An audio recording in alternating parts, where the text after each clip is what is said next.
Yes, my people, them. What's crack-a-lacking? We're back with another one, man. Father Talks podcast. First and foremost, big up to everyone, man. I didn't even drop an episode yesterday, and I was still getting a few interactions from the episode the day before that I did drop. So that right there is real support, man. I proper appreciate it. That's real love. So if you was a part of that, big up to yourself for that one there, man.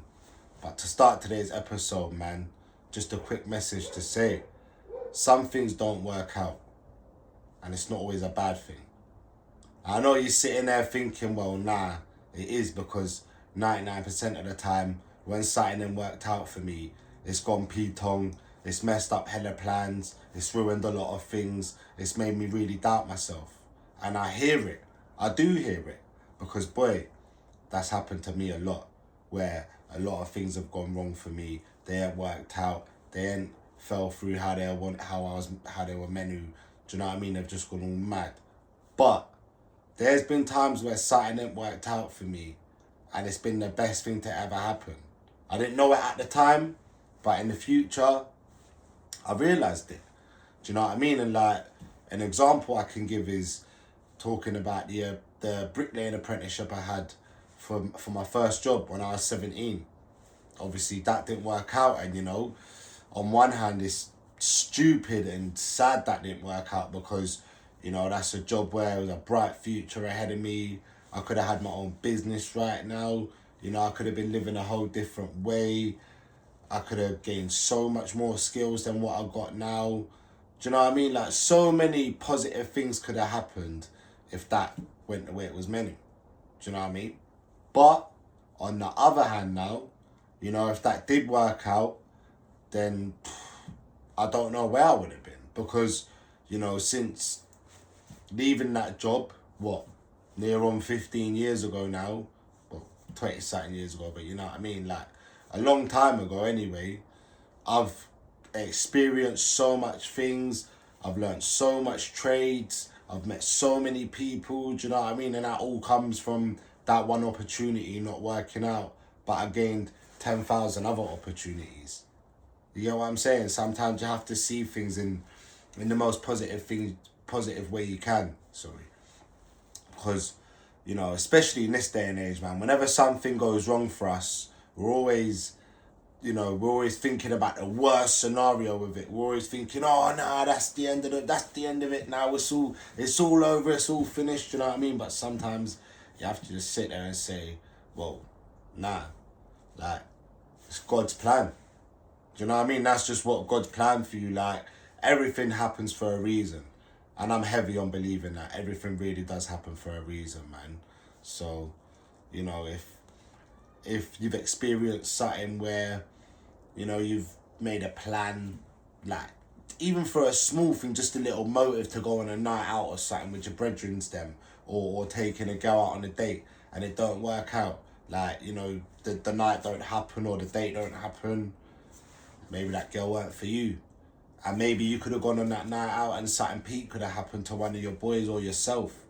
You have to really think things like that. I know sometimes we say don't overthink things, but sometimes it's good to look into things. Not necessarily overthink things, just look into them, because there is a thin line between the two. Do you know what I mean? But yeah, man, it's just, you have to really sometimes think about it, innit? Because like, I think about things all the time, especially with that bricklaying job I had. I always think like, man, why did I let that go? Like, that was a wicked opportunity. Like, why didn't I make sure that worked out as best as it could? But, if it didn't, then, a couple of my brethrens I got now, I wouldn't have met them. And some of them are my proper brethrens where, like, they're my brothers, man. You know what I mean? It's just simple things like that. And obviously, just other things as well. Like, from not doing the bricklaying job, I ended up doing scaffolding for a couple of years. And that was wicked, do you know what I mean? Now, that was a good experience. I went all over the country doing that. You know what I mean? Worked on the Royal Albert Hall. I never done that before. I never thought I'd do that. So, there's always a positive to something that's not gone the way you wanted it to go. And that's right, that's the realness, man. So, just try not to dwell on it too much, man. Try not to dwell on things that have gone wrong too much. Just always think of the best outcome in any situation. Do you know what I mean? That's just the one little gem for today, man. Do with that what you will. Do you know what I mean? But yeah, to get onto a quick one though, man, to get onto the social media side of things, I'm kind of happy about this, man. Well, kind of happy. I'm proper gassed about this still, because if you don't know, Joe Black and Squeeks are dropping an album, man. Yes, you heard that right. Joe Black and Squeeks. If you weren't familiar with Joe Black and Squeeks, I don't know where you've been. Go back to my episode, maybe 30 something. I done my top 10 favourite rappers. Both of them two were in there because they're both cold. They're dropping an album called Usual Suspects, and it's mad because if you know about them, you know they got the tune Usual Suspects. Classic banger, which I like to call a clanger. That is what that is. Trust me. Oh my God.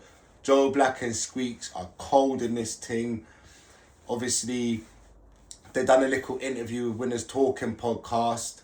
Shouts out to Pound Sterling. Shouts out to Dougstar. You know what I mean? They done a little interview with them, and Pounds asked, "Why go on with Benny not being on there?" A question we all want to know the answer to. You know what I mean? And obviously, they didn't get into too much, but it's just the usual. It's just it is what it is. Certain things are gone. Maybe a little piece of politics there, but maybe in the future, they did say maybe in the future there might be a little something with the trio, which we'd all love to see. Because boy, if you were like 15 years old in 2011, 2010, you would know that Joe Black and Squeeks, and Benny Banks for that matter, were literally global icons. They were global icons. Let's have it right. Let's give them the credentials they deserve. Do you know what I mean? Because they were national icons, but they were known overseas, man. I know some of them were getting offered a couple deals and that. Benny got himself a little 2-2 deal and that. So yeah, man. Big up to Joe Black and Squeeks, man. I can't wait for that album to drop. I'm looking forward to the rhythms they're gonna come with, man. Hopefully they bring back some of that 011, 012 type of music. You know what I mean? We need some of that in this day and age, boy. But yeah, man. Message of today, man. If something don't work out for you, don't dwell on it. Just see the positive side of it, because there's always something better on the other side, man. And that's the realness. Joe Black and Squeeks are dropping an album. We're looking forward to that. But yeah, man, it's a Father Talks podcast. It's the only real spit around here. Make sure to like, comment and subscribe. Big up to everyone who's here with me, man. Salutes and love hearts all the time. Bow.